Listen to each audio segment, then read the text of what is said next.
so great everyone on this call because when I say we are in for a great treat today, I am not exaggerating. But it's not just me doing the moderation about the benefits of a mentee mentor relationship. I have four wonderful panelists lined up for us today. So I want to spend this time introducing them and telling you all a little bit about them because from their backgrounds, you're going to think that they have been mentees forever, but some of them are in relatively new relationships and still have a lot to offer. So we wanted to, again, pick different people so they can share their experiences about how beneficial having a mentor is, and just equally as important, being a mentee that brings something to the relationship. So first, I would like to introduce Dawn Caudill. Dawn has been a resident of the DC area since 1999, originally hailing from Illinois, which keeps her Midwestern spirit alive. Dawn's early professional life was dedicated to serving as a commercial insurance broker. However, a significant health challenge led her to reevaluate various facets of her life, transcending the boundaries of workplace satisfaction to include health, spirituality, vocation, family, and community. Those are awesome. In her quest for personal transformation, Dawn recognized the need to overcome risk avoiding, self depreciating, and introverted tendencies.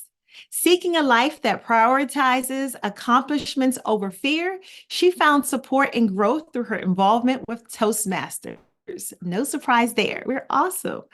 Acknowledging the inherent fear associated with public speaking, Dawn embarked on this challenging journey, demonstrating a commitment to testing and challenging this fear theory while striving for personal development and achievement. And you all see that Dawn has also graciously agreed to be a panelist. So let's give Dawn a round of applause for saying yes and stepping out of her comfort zone. Dawn, we're happy to have you on the panel. I would also take this time to introduce Ashley McDonald. Ashley has been a member of She Leads, She Speaks for 4 years. You would never be able to tell because she just seems like a natural speaker. As a member, she primarily focuses on strengthening her impromptu speaking skills. Ashley appreciates the club's focus on empowering women through the development of their communication and leadership skills. She continues her membership for the informative and engaging education sessions and the supportive, welcoming, and spirited atmosphere it holds. Thank you, Ashley, for your energy that you always bring to our meetings and always saying yes. So let's give Ashley a round of applause. And so I will take this opportunity to introduce Lisette Maduro. Lisette, originally from Curacao, did I say it correctly? In the Dutch Caribbean. Lisette matriculated the American educational system, obtaining a Bachelor of Science degree in medical technology and subsequently a Doctor of Medicine degree specializing in family medicine. In 2021, she opted to expand on her expertise of healing the body by delving into the restoration of the soul through transformational coaching. She joined She Leads, She Speaks in February of 2023 to challenge her introvert comfort zone and to hone her leadership skills. Do you all see the pattern here? Her level up objective for 2024 is to allow herself the freedom to explore things in life that bring her joy. Lisette, here's a round of applause to you for saying yes. And thank you very much for sharing your insight today from your time zone. All right. And last but not least, I am giving the platform to Lauren Merritt Taylor. She is a regulatory analyst for the United States Department of Agriculture, Animal and Plant Health Inspection Service. She is a 6-year member of Toastmaster International, where she currently serves as the Vice President of Public Relations for She Leads, She Speaks Club. She has presented several Toastmasters Club locally, nationally, and internationally. She is currently working on becoming a professional paid public speaker, which we know you will, Lauren. Lauren lives with her husband in Maryland and enjoys new experiences from indoor skydiving to learning how to swim and golf properly. Please, for the sake of skydiving, make sure you do that correctly. Her favorite quote to date is, "It is okay to have butterflies. Just make them fly in formation." Please give Lauren a round of applause at this time. So I'm excited to serve as today's moderator as we talk about a very important topic, mentees. Again, as the Vice President of Education, I have the privilege of being able to pair new members with our seasoned members, and it is always beneficial to match the different personalities and backgrounds. And for the most part, we get them right, but sometimes we don't. And again, we will explore ways to combat relationships and help them move forward. So I would like to take this opportunity to ask my first question to Ashley. Ashley, how were you initially matched with your mentor, and what was your first interaction like? Thanks, Debbie. Happy Saturday, fellow Sheroes and guests. I was matched with my mentor. My mentor is Kathy Malari. Um, and I was matched with her by the previous vice president of education, which I believe was Lisa Simmons at the time. So that's how we were matched.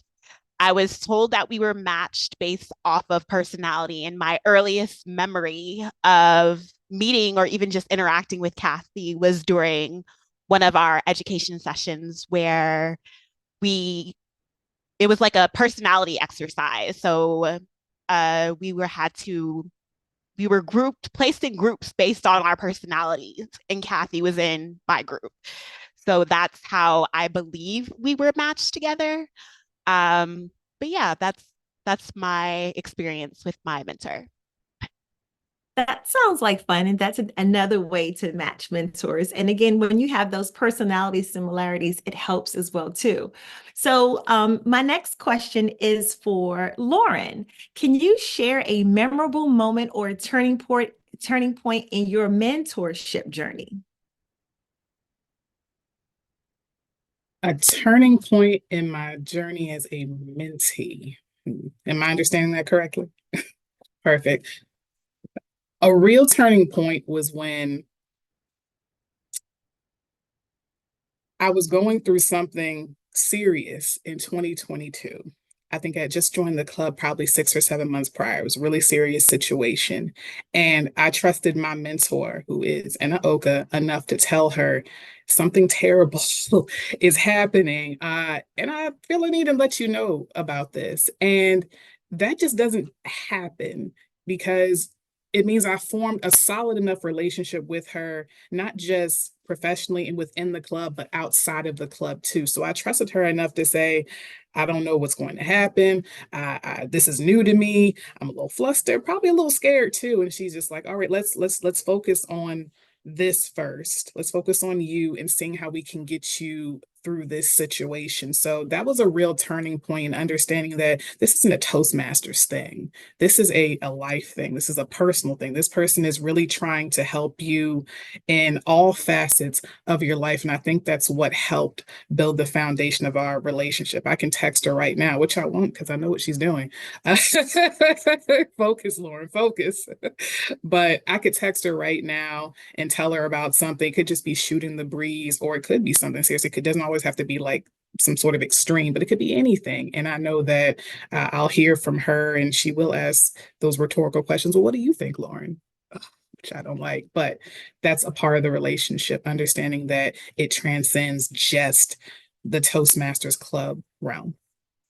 That's awesome. And the connection is very important. I hear that continually resonating, even from Ashley's answer as well, the personality and being able to communicate, because that's what the mentor is for. Like having that relationship we talked about this earlier in the wonderful networking session, is that it really helps you to feel comfortable coming to your mentor and asking questions. So thank you for sharing that. Ashley, I know that you have probably been paired with your mentor the longest in this group. So I wanted to know, in what ways has your mentee-mentor relationship evolved over time? Well, first and foremost, Kathy has served as just a huge guiding figure in my experience through Toastmasters.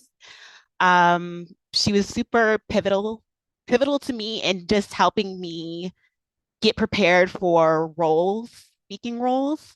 Um, my focus in Toastmasters has been impromptu speaking, and having somebody that I can go to help prep for roles or even just ask for guidance or feedback on how I did has been super helpful.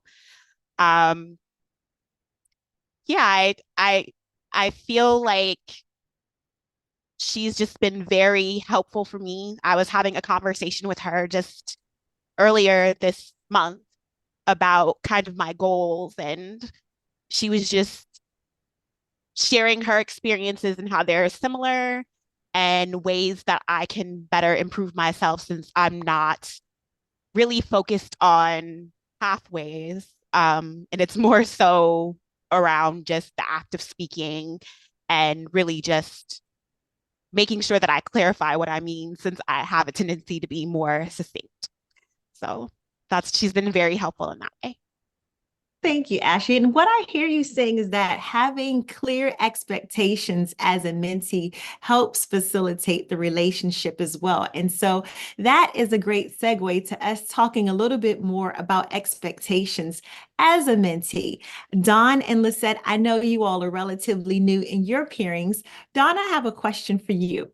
How important is it for mentees to communicate their goals and expectations early in the relationship? For me, it has been integral. And part of the reason is I don't know what I don't know. You know, I'm a beginner, I'm new.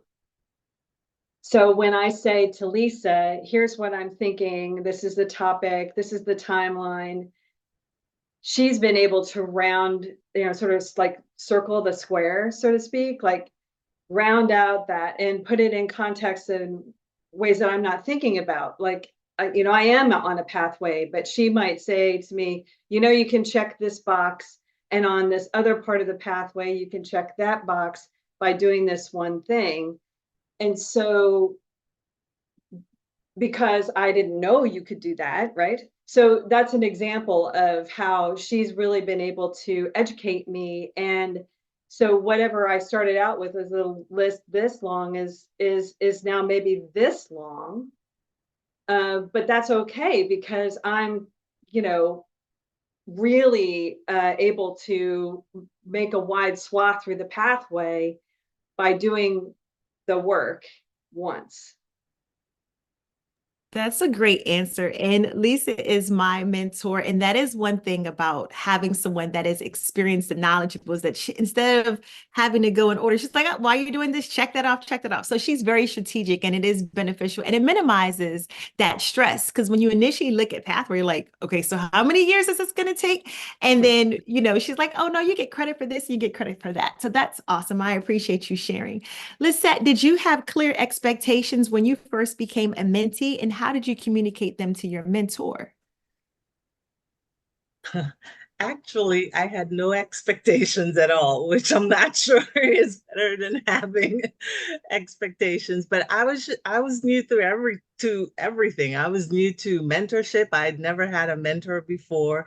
I was new to Toastmasters. I hadn't been in Toastmasters before, so I was just coming in and just whatever. I didn't know what to expect. And so it was great to be paired with someone that recognized that I was a blank slate. I was willing to just be taught and learn. And so I had a mentor that actually recognized that and kind of gave me some guidance in terms of what my expectations should be, and just made sure that I was using Toastmasters effectively in order for it to not just be beneficial in terms of uh, succeeding in Toastmasters, but how to apply that to my life and how to make this work in other areas of my life that I wanted to move forward in some way or another. So in terms of expectations, you can go in having some, or you can go in with none, and you'll get a great result either way. So I think it worked out. That's awesome to hear. And I do agree with you, Lisette, is that when you come in as a blank slate, it allows you all to create that masterpiece together. And really, instead of you having these blinders, like, this is what I want it to look like, you can kind of ebb and flow with it. So that's a great perspective. And I appreciate you sharing that. Lauren, for someone like you that has 6 years of Toastmasters experience, and you have different goals as you proceed through Toastmasters, have your expectations of a mentor changed through your mentorship? And if so, how? I think they naturally changed as my mentor saw more of what my goal was. She was able to verbalize it differently earlier on in the relationship. When I first came to the club, I already had two other clubs I was a part of initially, an advanced club and a club at work. And when I decided to make the shift from that many clubs to one, part of it was because I was like, I want to do contests. Anyone who knows me knows that I have been an avid competitor from international speech, table topics, evaluation. And she said, I see that you want to do all these things. And she helped me with that. But the shift came when she was like, no, what you really want is to be a professional speaker. And I was like, but I thought X plus X equaled this. I thought 1 + 1 = 2. And she was like, So get it. So I wouldn't say my expectations changed. The way that I thought changed because of her ability to be able to kind of see past what I'm saying and see the goal that was further ahead. She was like, you're thinking this picture. Here's your vision, but here's the real vision. So being able to have a mentor that has the ability to have foresight, discernment, but also understand what the larger picture is based on what you're saying. Because sometimes we may not understand what our vision is, what our goal is. So my expectations didn't change. My mentor changed based on what she was able to pull out what my need actually was before I really understood what the need is. And we keep hearing that theme over and over. I don't know what I don't know. So that's a great segue to our next question and great feedback. One of the things that I also heard reoccurring through your bios is the fact that some of you all are introverts, right? And we know that a major success to any relationship is communication. So mentoring is no different. Don, I'm going to call on you because I know you explicitly stated that you were an introvert, as Lisette too. So Don, given your personality style being an introvert, and that's something that I took into consideration with the match and your goals as an introvert, what is your preferred form of communication with your mentor, and how did you establish that preference? We have done most of our communication via Zoom, which is fine. It's a lot easier, to see someone and talk to them and meet up regularly. We have also met in person and we have talked over the phone. Anytime I get to spend with Lisa, I will prefer it, and I don't care which way it happens, to be honest. Because what she brings to me is just so much knowledge and support. So, I started out on this journey doing what I was told. Someone said, you got to join Toastmasters because you have to learn how to comfortably sit with people you don't know and convince them that you're a good business partner. They can send their patients to you and you're going to take care of them. And so that was like the seed. And now the sprout is, really forming. And that would not have occurred without Lisa. So like I said, I'll talk to her whenever she wants. And I thankfully, when I want, she'll talk to me too. That is a benefit as well too, because especially if you're preparing for a speech or stressing out about something, it's comforting having a mentor that is available. So I appreciate that. Lisette, I know that time can be challenging. How do you find balance between scheduled meetings and more spontaneous, informal communication? I think for us, definitely time has been our biggest challenge simply because of the time difference and the time changes. A lot of times we'll have that I think it's one time, and then my mentor thinks it's another, and I'll be on and she wouldn't be there, or she'll be on and I wouldn't be there, and we'll just communicate via WhatsApp and be like, "Hey, I'm here," or and we'll realize that we got the times different. So the challenge has been trying to just making sure that we are flexible. At least from my end, I have made it so that I know more or less when our times are, and so I've left a slot open on Fridays that I know whether I get it an hour too early or an hour later, I'm still in the right time.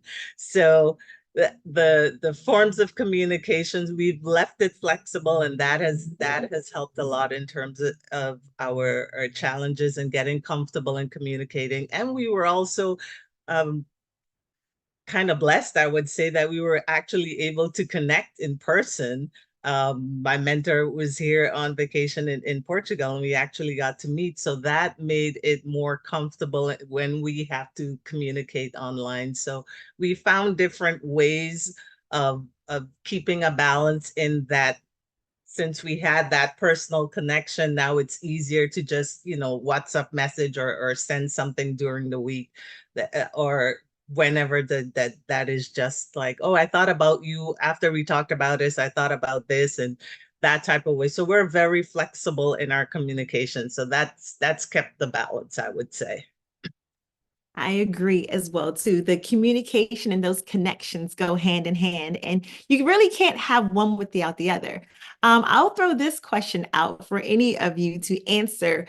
When there are differences in communication styles, do you feel as though that's something a mentor and mentee can navigate? Because again, we know communication, and as we just talked about, that connection is important. But what about if communication styles differ? How do you feel as though a mentee can navigate that challenge? And anyone can answer that question.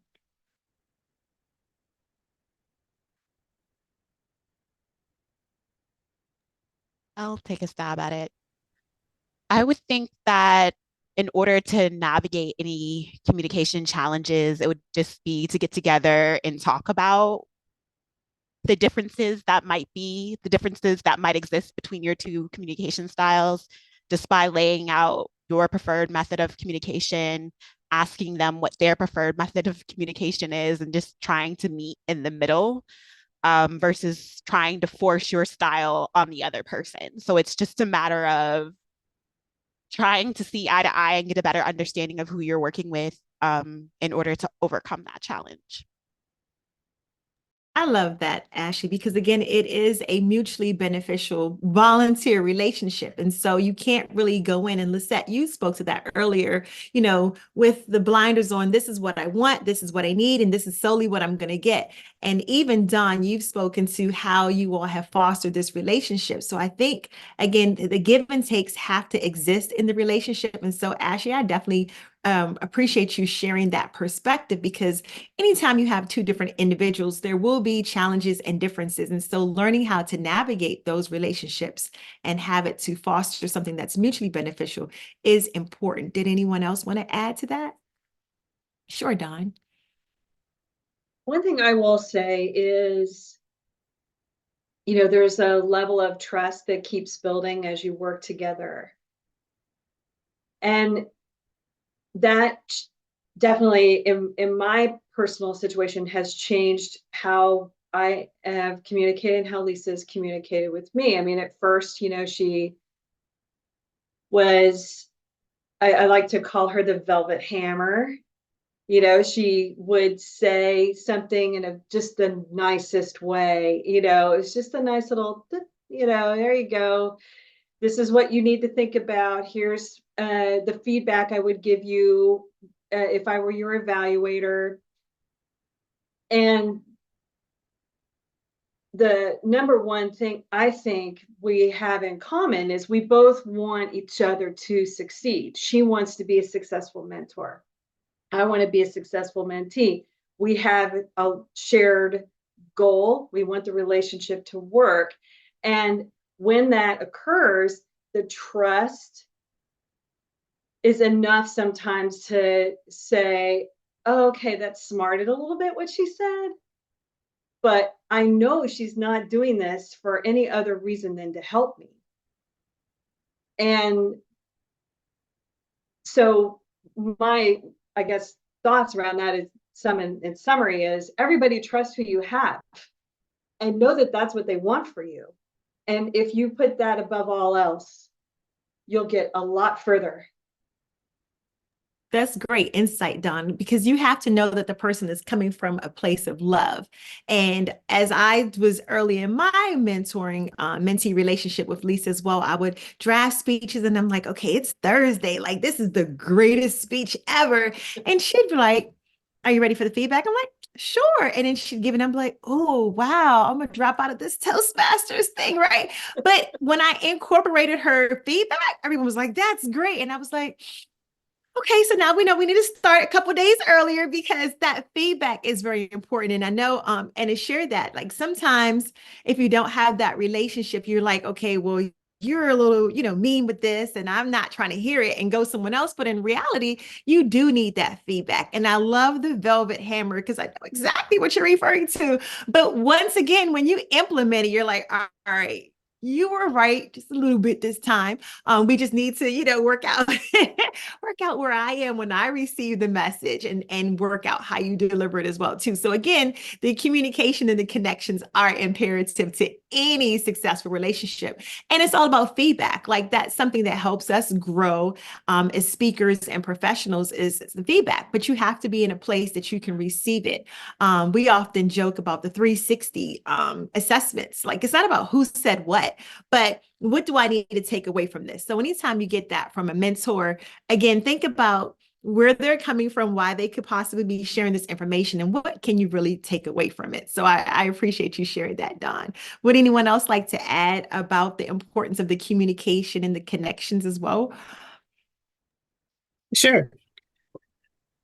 I feel that communication style, again, I think it changes based upon the need. Initially, when I started with Anna about 2 years ago, because I know it seems like forever, but I really haven't been a part of the club that long. When she would do the whole Zoom thing, especially when I was competing. I was going between division and going into district. So I needed that extra assistance to be able to hear myself, see her, hear what she had to say. And then later it was just like, girl, you got this. And I always joke about how, oh, I graduated from babyhood to toddlerhood now. She was like, yes, you can walk and talk and do all the things.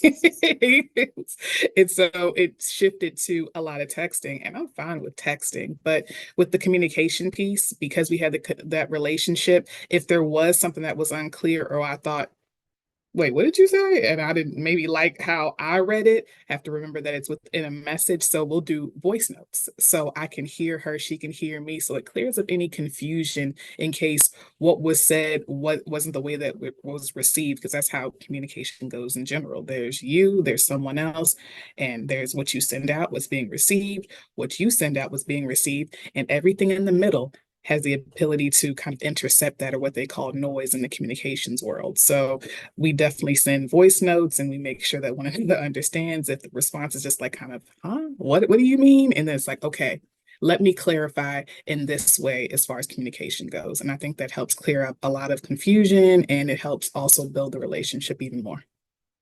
I agree. And I love the fact that you referenced the filters because again, those are real things, how we receive and send messages as well too. And again, that's where the relationship, specifically like Don shared, that makes a difference. Having that relationship and understanding this is all out of love. So I appreciate you sharing that. And the style of communication matters. Lisette, it is a blessing that you were able to meet with Christina in person all the way in Portugal. Although Christina didn't extend that invitation to anyone else, I'm glad that you all were able to meet and hang out because that again helps foster the relationship. And like Lauren shared, when you're able to focus on other goals, maybe outside of Toastmasters or like Ashley, who has specific goals, the impromptu speaking, then again, it kind of tailors how we communicate. And so whether it's a text or a Zoom, it does matter how we communicate and what we're communicating because of those filters. So I appreciate you all sharing that. Again, every relationship is going to have its ups and downs, and there are challenges that will definitely surface in a relationship. And I know I'm conflict averse. It's very obvious at work, but we have to tackle it head on. And avoidance is not a productive style. So, who can share any specific example of a challenge you faced with your mentor and how you were able to navigate it? And if it necessarily wasn't a challenge with your mentor, then maybe you had a personal challenge. But how did you all work through those ebbs and flows of your relationship? I'll go on this one. I think I'm not sure if I should call it a challenge with my mentor or more like my personal challenge because of my mentor. But one of the things that I came across was, as you mentioned before, introversion is a big thing for me. And so as soon as I started with my mentor, she was like, oh, but you can do this, you can do that, you can do it. And so I was a little like, I don't know. I'm not ready yet. But she found a way to not kick me out of the nest, but nicely pushed me over the edge so that, I would still actually be out there and do some things that I needed to get done, but it didn't feel like I was being, pushed. And so that was the challenge for me was initially when she would recommend certain things or would suggest certain things to do, I was just like, no, I'm not ready for all of that yet. But she would still, kind of find a way that at the end of the mentorship meeting, it was just like, so when you've signed up for the role, let me know. The same role that I was like, no, I don't think I'm ready for when we discussed it. And so I would still get around to doing it. So it was more of a personal challenge, which is what she's supposed to do, is to challenge me. But it wasn't so much a challenge with the mentor. Oh yeah, that encouragement to get those roles done, I will say they are real. And I'm again keep referencing Dawn's illustration because that velvet hammer is needed sometimes. Your mentor clearly is going to see things in you and skills that you may not necessarily hone in on or want to accept, but they're there. And I know Ashley can relate to this as well too, because Ashley is great doing her impromptu speaking, especially evaluating.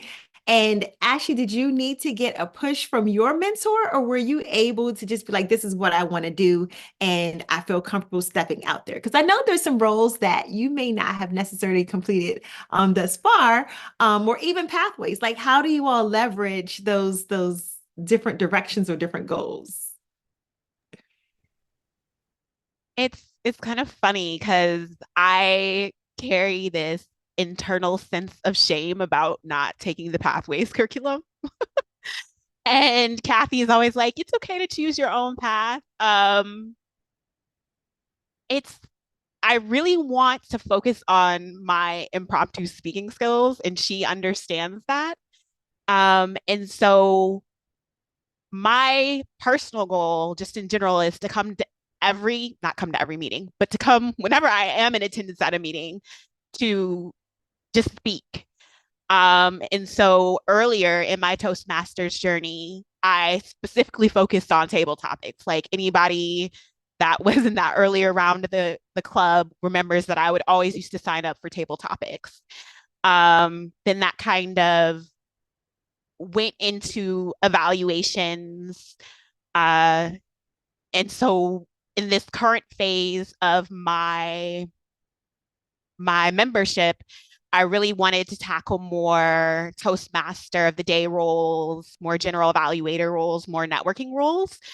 And so I've just been trying to balance that now in 2024. So she's been very supportive of me in trying to do that, and just being clear from the jump that I wanted to work on my impromptu speaking and not so much be focused in pathways. That encouragement has been very pivotal for me. And who knows, maybe one day I will find myself back in pathways. But for now, that's how she supports me in that way. And I appreciate that, Ashley, because really having someone that supports your goals for your benefit, it makes you, want to open up to that person or come to them for feedback. But having a mentor that pushes their goals onto you, I don't think would have the same outcome. And you're definitely growing from, I remember the first time you started to now, there is definitely growth. So your method, even though it doesn't include pathways, it is still working for you personally. So how are you all leveraging your personal goals with maybe the goals of Toastmasters and working with your mentor to accomplish that? So how are you all working and setting goals?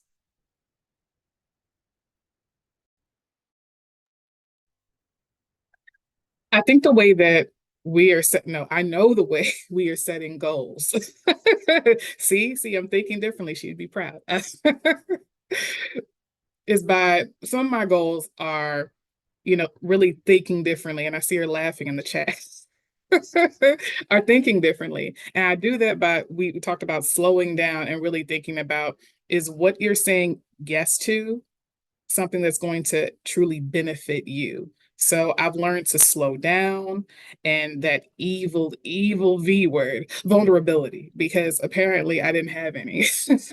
I was like, what are you talking about? I was like, I inspire, I motivate.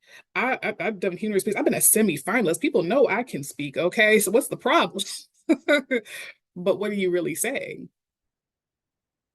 And I had to discover that I didn't talk about love. I didn't talk about death. I didn't talk about hardship. I didn't talk about anything of substance that was going to cause me to connect with the audience on a deeper level. So I had to learn those things in a way that was challenging, to kind of give a nod back to the other question. But those goals are helping shape me in ways that I didn't really think about before, because now I'm thinking, wait, is this low hanging fruit, as we say?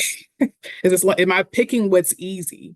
And is what's easy or familiar going to cause me to grow? Because if that's the case, then I need to back up off the low hanging fruit.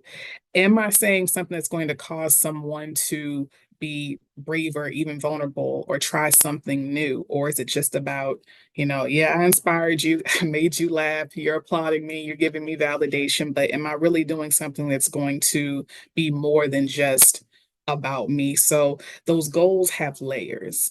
Those goals are sort of a journey in itself, because it turns from one thing to the other. So the way that we could talk about goals in the beginning is not how we talk about goals now. She had to kind of work her way in there, because I'm just like, I don't want to do this. My speech has to be 100% before I go before anyone. This is me we're talking about. I'm Lauren Merritt Taylor. No, I'm kidding.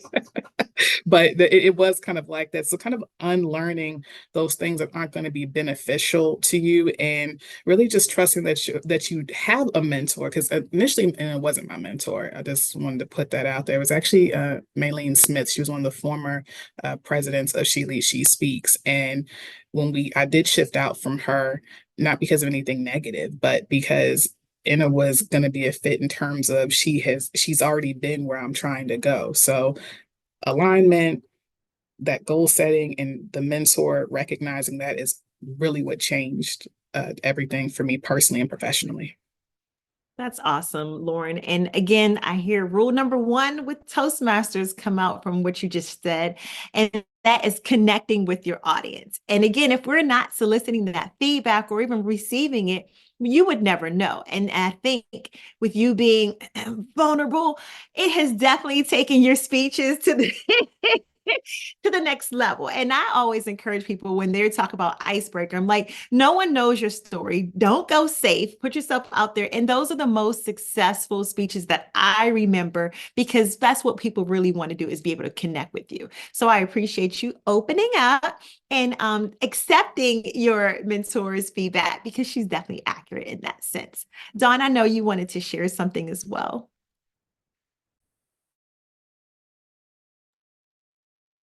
I think what I'm thinking about here is I see how the goals, the big goal, right? Being able to converse with other people with more ease is already translating over into, my work in my profession. And without having had the education that Lisa has really provided to me, she's been a teacher. I don't think I would be as far, I wouldn't be as far as I am ahead. I have a long way to go. I mean, I'm never going to make it to perfection, and perfection is death anyway, right? So my ease and my ability to be convincing, when I'm talking with someone and telling them that they, need to do something that maybe they don't really want to do, but they need to do it for their health and that they'll see the benefits of it, becomes not a tell-oriented action anymore. Now it's way more persuasive, way more thought-provoking. I'm challenging people instead of telling people. And that engages them more. And without Toastmasters and without Lisa's support, I don't think I would have been able to make that distinction between the two and then practice it. That's great to hear, Dawn, because again, though that is something that you have to do as a mentee is to accept the unknown. And we're stealing a lot of your quotes today because you're absolutely right. I tell people when they look at roles, it's like, I want to be great. No, you're only going to get greater by practicing. And so she's definitely steering you in the right direction. And I want to also focus on, because we've talked about goal setting, and Ashley specifically has talked about focusing on her impromptu speaking skills. And Lauren is working on her vulnerability, and Kat and Dawn, you're stepping out of your comfort zone. Lisette, how do you and your mentor go about finding resources to help you support your goals when you're not telling her no?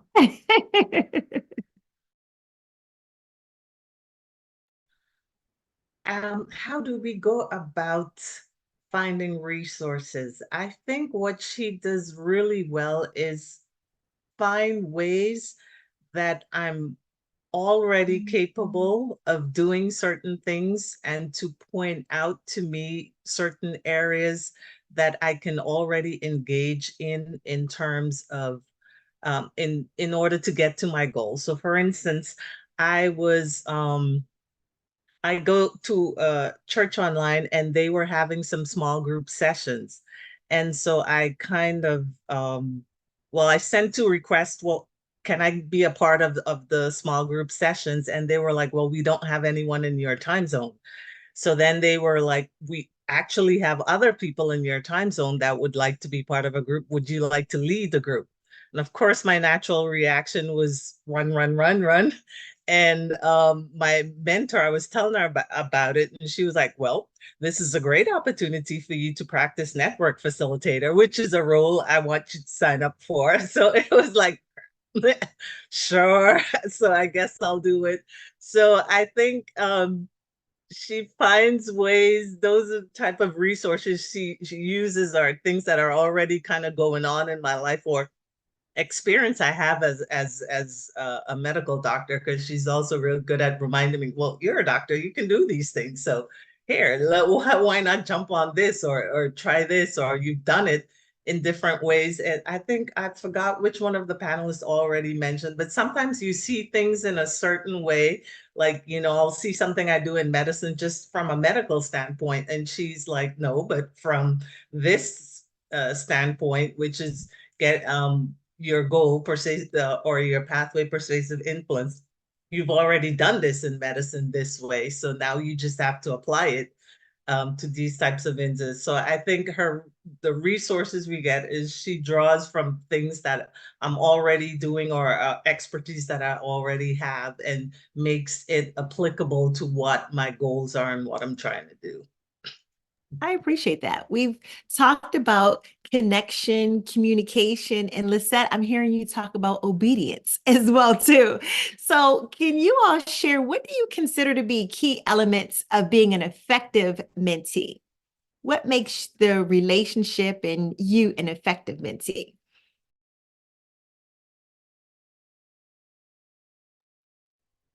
Taking your goals seriously. If you said that you wanted to, what, like Ashley, Dawn, Lisette, if you have X goals in front of you, and anyone in here, and you said to your mentor, this is what I want to do, this is what I want to do. And then when it comes to doing the work, you kind of do it halfway, you're wasting your time, and you're wasting your mentor's time.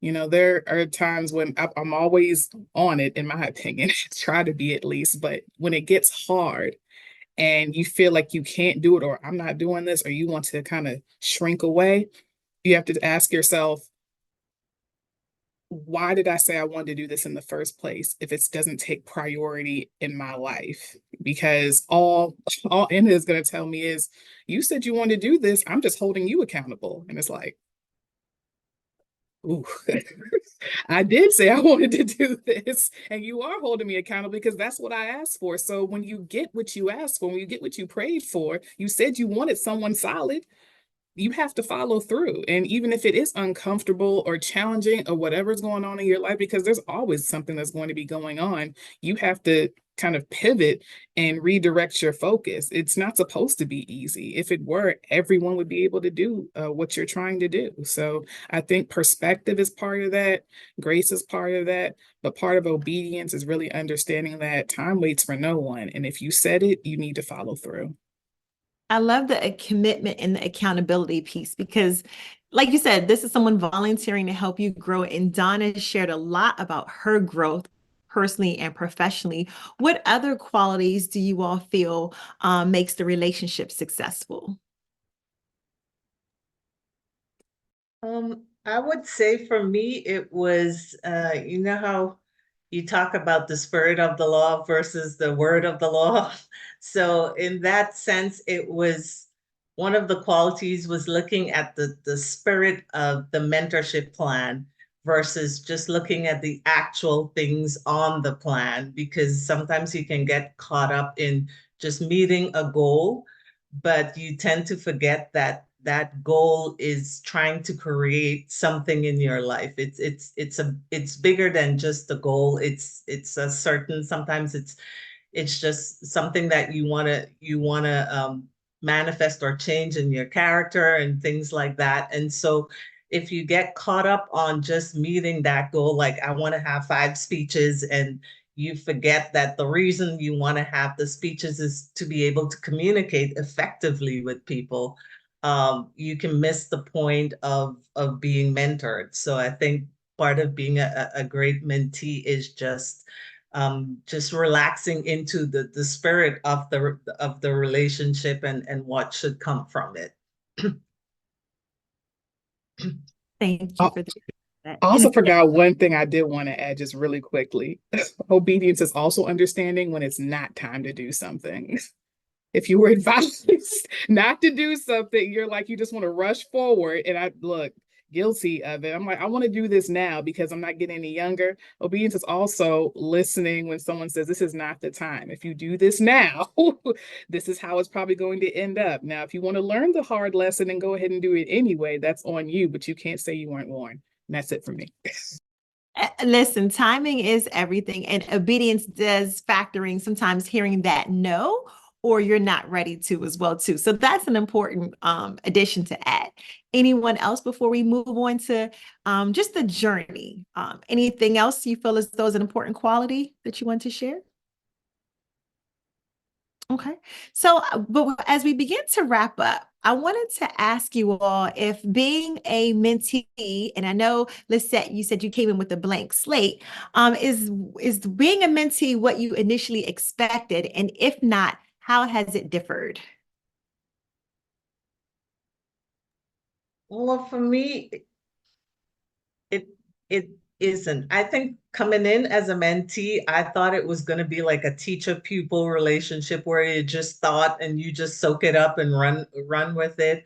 And after being here a few months now, what I realize it's more of a give and take, and it's actually a relationship where I learn from my mentor, and then sometimes we'll talk about some things, and she's like, "Oh, you've given me something to think about," and so it's supposed to be a flowing relationship so that it's mutually beneficial and not so much of a expert versus a trainee type as I expected. So I'd say that's kind of how I've changed in terms of how I see being mentored. I love that because no one is really an expert of your life or what's best for you. So that give and take is critical. Would someone like to share what the most beneficial aspect of your journey as a mentee has been? Don, I know you spoke a lot to that as well too. Ashley or Lauren, what has been the most beneficial aspect of your journey as a mentee?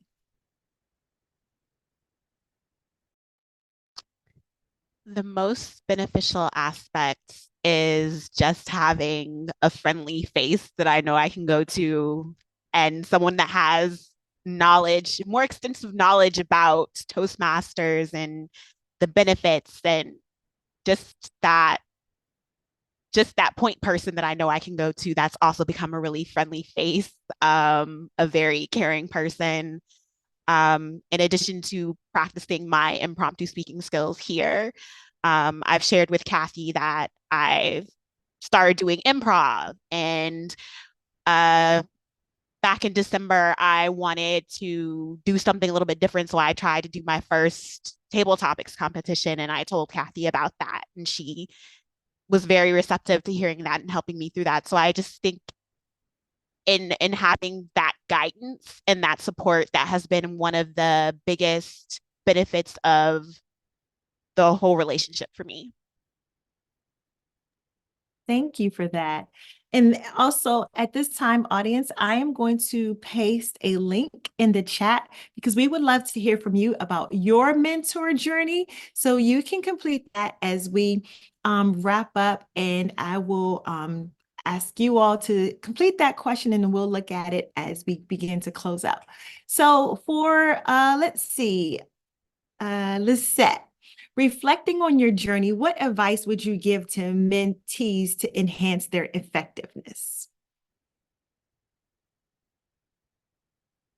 I would say, based on my experience, be open-minded when you come in, look at, be flexible in terms of what you think you want to get out of it versus what you're going to get out of it. Also to look at the bigger picture of the relationship and just not something as, there's a plan and you're following the plan and you're checking off some things and things like that. Just look at the greater picture of what you're experiencing, what you're getting, how you can maximize the relationship, but also see it as a resource, because that is what it is also, in terms of your growth and your progress and things like that. And also just being excited about the process, because if you have any resistance to it, it makes it harder to just kind of let it flow and grow from it. I love the flow and grow concept, especially and Don, I guess we have a lot in common because we share the same mentor. And so again, the feedback and the pushing that Lauren talked about, what advice do you all have for mentees to make the relationship successful? I actually have two pieces. The first piece is about attachment. What I have found is when I'm struggling, really struggling with my speech writing and the message that I'm trying to give, it's because I'm really attached to what it is I'm trying to say.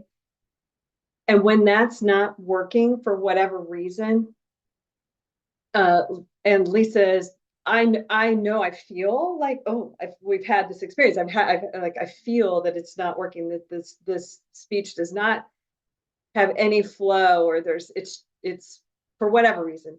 And Lisa's like, well, you're, trying to give two speeches in one speech. You have to give up one of the things that you're trying to say. So the minute you feel attached to something, that's a sign that you need to let it go. And knowing which one to let go of and how to do it is where the mentor relationship is invaluable. I wholeheartedly agree. Yes. Thank you. And the second thing is, for myself, what I found is when I have more of a Forrest Gump mindset. And what do I mean by that? Everybody thinks that Forrest Gump was not smart. When my point of fact, like my view is, I think he was a genius. And here's why. He came to every single challenge in his life without pride or shame. And then he did what they told him to do, and he executed that action flawlessly, continuously, right? I'll never be Forrest Gump. I got an amygdala the size of a mountain in here, So I can, however, recognize shame. I can recognize pride, and I can know they're both false. And that brings humility. So when I'm getting feedback, if I can come from a humble place and I can be Forrest Gump, all you got to do is just keep your eye on the ball. And the next thing you know, you're a table tennis champ and you're playing it internationally, So that's my 2 cents. I'm loving it. So we have Picasso from the set. We have Forrest Gump from Dawn. Ashley and Lauren, who do you all have for your mentoring advice?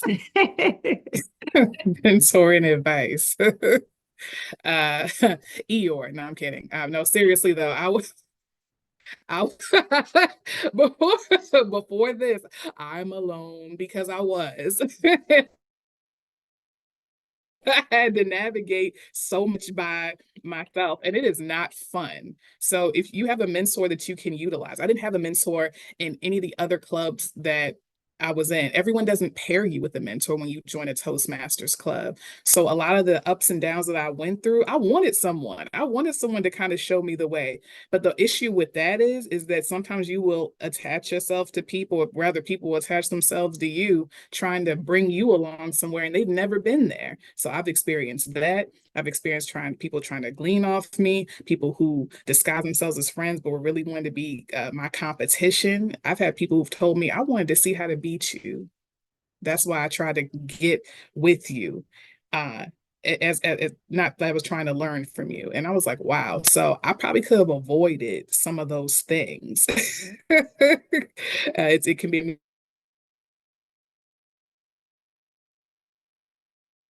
think her internet is a little unstable, but I agree that discernment, and she talked about discernment as well earlier too. In closing, Ashley, I don't have a person for Lauren for some reason, just the relationship person came to mind. But who do you have, Ashley? And it doesn't have to be a person, but we were giving mentee advice to others. So what was your closing advice to mentees?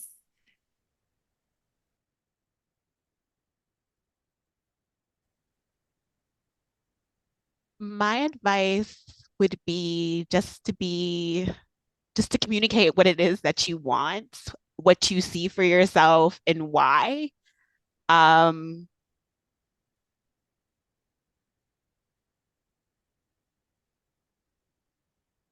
and they'll hold you accountable to that. And I think just thinking about my experience, yeah, I still feel a little bit funny about not tackling pathways, but I always have to think about why that is, what's my reason for that, and Kathy helps me with that as well.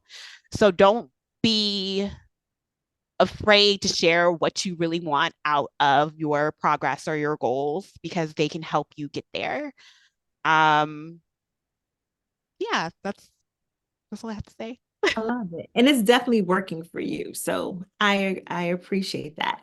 You all have been great. Can we get a round of applause for our panelists, our awesome group of mentees?